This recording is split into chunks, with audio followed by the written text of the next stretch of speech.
I'm Robert Whitley from Destiny Global TV, and today we're speaking with Steve Price from Perfect Wills and Estate Plans in Boldmere, Sutton Coldfield. Welcome, Steve. It's a long time since we've met from the last time. Yeah. Nice meeting you. Nice to see you again. Yes, this is Perfect Wills in Boldmere, and I did promise Steve that we would come down one of the times and find out what is happening here. So, Steve, I know you've set up Perfect Wills and Estate. Could you tell us, why do you think someone needs a will? Okay, there are various reasons. The main one being that you wish, well, when you have assets and monies, etc., that you wish to distribute to your loved ones, it's important to put a will in place so you know it's going to go to those people. So if someone dies and they have a will, and there's quite a few people to distribute the property, they have a property, does the will does the will supersede anything else, or what is the importance? Part of the will is you're appointing executors of the will. Okay. And they're the persons legally responsible for carrying out your wishes. Unfortunately, the majority of the population don't have one, and it causes major headaches when there isn't a will to be had.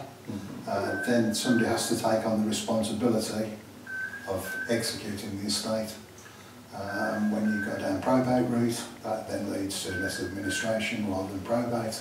So it's far simpler to have a will in place that people know how you want your estate to be distributed. Right. So if someone dies and they don't have a will and they have to go through probate, could you just tell us how do they go about?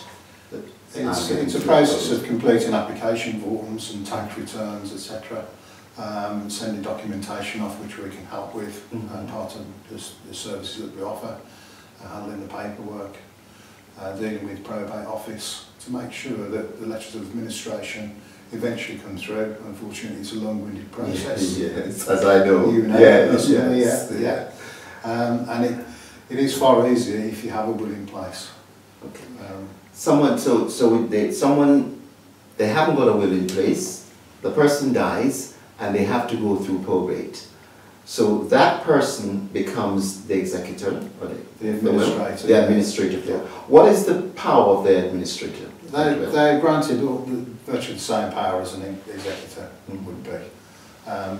The problems arise then when, if you've got somebody in the family that wants to take it on or doesn't want to take it on, then you have to go and maybe engage a professional body to help.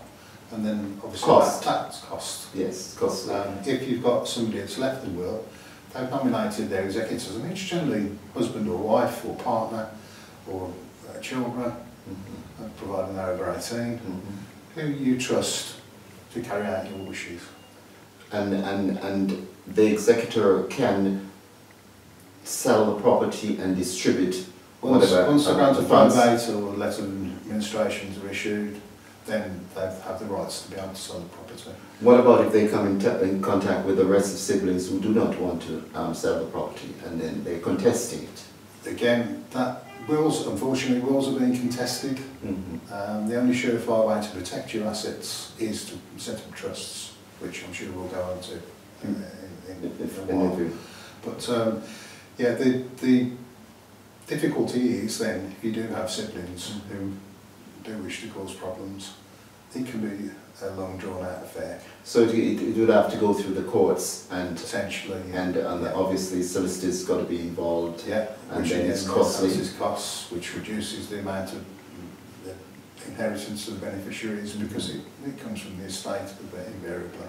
So it's in everybody's best. Sorry, it's in everybody's best interest to agree. It doesn't. It's not in the majority of circumstances, as you know. You know, in an ideal world, it would be nice, but that doesn't happen. I think when I retire, I'm going to write a book of all the circumstances I've come across. I think you would be the right person to do that. So, from the inheritance side, the person dies and the estate is left. What is the ceiling before they start paying inheritance tax? Okay. Each person's allowance is £325,000. So if you're a married couple, you can use each other's allowance, therefore any unused allowance passes to the spouse, husband or wife. So therefore, if you've never used any of it, then the 325,000 then passes to... So it can become 650,000? It can become 650,000 before there's any inheritance tax liability. What about if there's monies in the bank, stocks, shares and things like that? Yeah, how does that If the estate work? value is more than that, they, including property, if you reside in the property or have resided in the property, you're then entitled to what's called a nil rate band allowance, which is a further enhancement to the 325,000. And that, by the end of this year, will take the allowance up to close to £1 million. That's not property. Okay. But any investment or cash that you hold, then that becomes part of the allowance because it's the whole estate. Right. And in your experiences, obviously you must encounter a lot of problems with people who die and don't leave will, and you would definitely suggest to anyone to have a will in place. Ideally, yeah. So it makes things much more... Most of the population don't, and this is where problems occur if they have a will in place, and the minimum really is a will. It's just one aspect of estate planning, the correct estate planning, the whole plans that should be put into place, but a will is the start, the first piece of the jigsaw. So what would you say is the second part of the jigsaw in the protection? In the protection side, for protecting your assets when you're no longer around, the use of trusts. Trust. Becoming more and more prevalent, even though they've been around for hundreds of years. Is that to do with a fiduciary? surefire way of protecting against things like sideways disinheritance, where you have a couple who may be together or married, and one of them passes away, then the survivor meets another partner, and they've got family, they then pass away themselves, and what was originally meant for their beneficiaries gets either diluted or they miss out completely as it goes to the new partner's family. Is it a tax incentive to have this? To have a trust, no tax incentive. What is the main advantages The in the trust? is that there are two types of trusts. There's a property protection trust, where you can, if you own a property, you can protect half of it, and there's a family asset protection trust where you can protect all of it. Right. And there's various benefits and reasons as to why, and depends on people's circumstances, which we discuss at an appointment with them, to run through the various options to show what can be done. But a trust is a far more secure way of protecting that asset because a trust can't be challenged, unlike a will can be challenged. Okay. Okay. So a trust is far more secure. Yeah, in that sense. Right. And I noticed that there's other things that you do which is very beneficial in terms of protection as well. Is that property protection and trust? Is that separate? Yeah. So you have a will. The next step up would be a property protection trust, which is where you split the ownership of the property 50-50 or 70-30, whichever way you want to split it. And that then guarantees that when the first person passes away, say if it's a 50% split, their half is in a trust for the nominated beneficiaries of that trust. So therefore is protected against certain things like, as I said, remarriage or care fees, things like that. And family trust, or what is a family asset protection trust? Yes. That the property protection trust covers when the first person passes away. Right. Against what we're talking about, but the family asset protection trust covers the whole of the property and kicks in straight away, in effect. So it's a lifetime trust, whereas opposed to property protection trust is a trust when you're not around. And all this can be had for one fee? There's various fee structures. Okay. Or depends on different types of packages. And you have a lifetime interest trust, I see as well. Yeah. What is a lifetime interest? That's where you grant somebody permission to live in the property for the rest of their life. Or it can be for a set period. But again, it depends on people's circumstances. And so the property is not theirs, they don't own it. When they die, that's it. Someone... Yeah, if you've got a partnership or a couple, married couple, one of them passes away, there's a trust can be written to say that yes, you can carry on to live in the property as long as you wish to, or for your lifetime. That particularly applies when you may have somebody that owns a property in their sole name, but they have a partner who they wish to still reside in that property. So they're granting them lifetime interest in that, so that then the beneficiaries do not inherit until anything happens to that person. It's a very complex area and thing that, because I noticed there's so much different areas, and if one was to come in, they would have to, their circumstances would have to accommodate one of those protection wills. They couldn't just say, oh, I'll have that one. You'd have to assess their circumstances. It's the advice that we provide. It's up to based on that. Yeah, based on that information. Okay. And I see also that you do funeral plans as well? Yeah, we do, yeah. Very competitively priced funeral plans with an offer at the moment with £100 discount off 3 of the plans. Because with what's happening with funeral, I know that the space is quite at a premium now, and they're running out of space. How do you, I mean, when people die, they hardly have any place to bury them, because a lot of people, again, do not have a plan in place. Yeah, the plan more so covers not so much the burial or the plots. They're obviously down to the families to actually find where they want to be buried, the person wishes to be buried.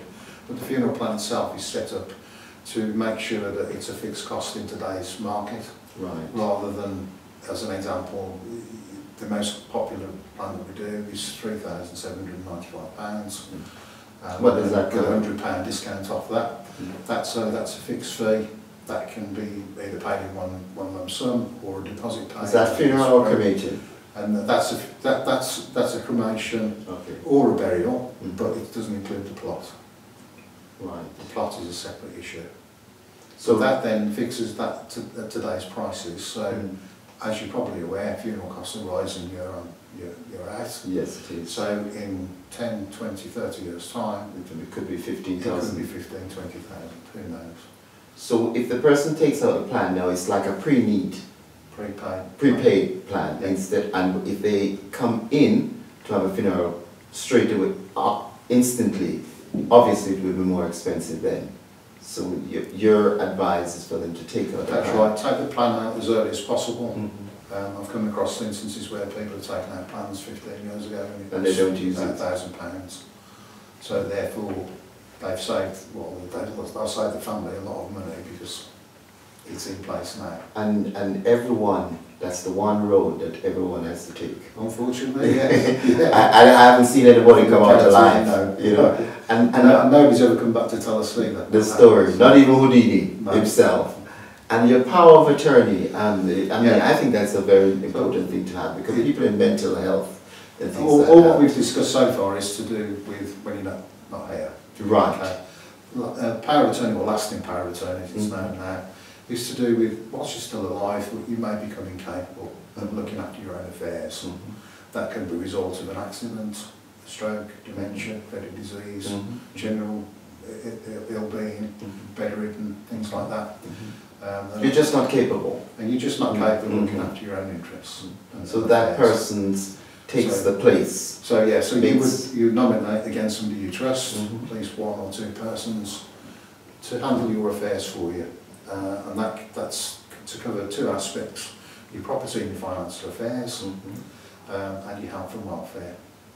So there are 2 types of power of attorney.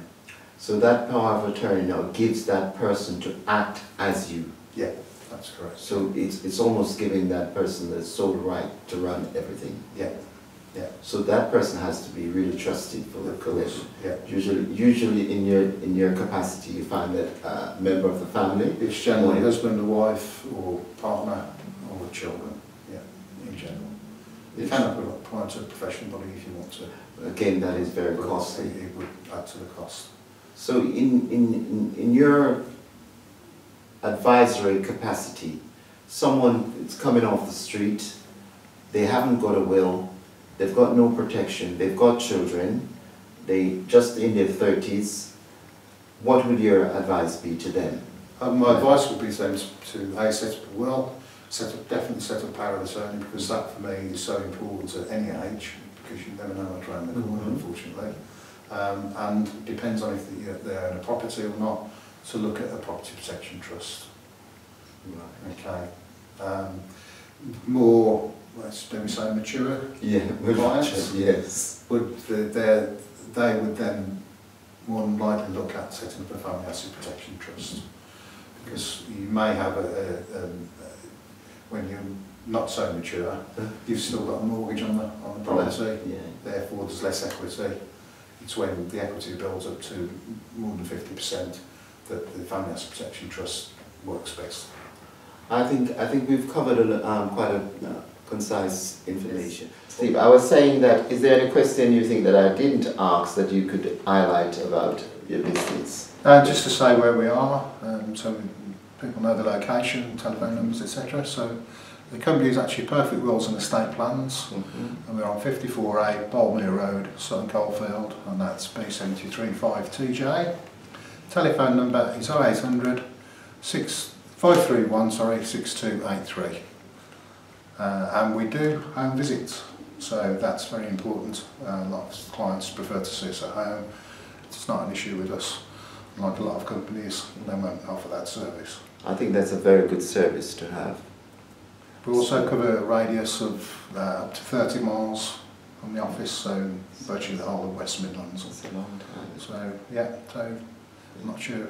But Steve, it's a lot of information you've given us today, and I want to thank you for giving. That's a pleasure. Yeah, I'm sure that we're going to see each other soon again. Hopefully, yeah. Thank you. Thank you very much. Thank you. As members of the Society of Will Writers, we have a code of conduct that we adhere to. They oversee and regulate us to make sure that we're doing things in the correct manner, which allows us to use their logo to give clients the knowledge that we're a company that is safe to deal with. You will see that on our website and all of our stationery. So you want safe to know that you are dealing with a bona fide company that gives sound professional advice.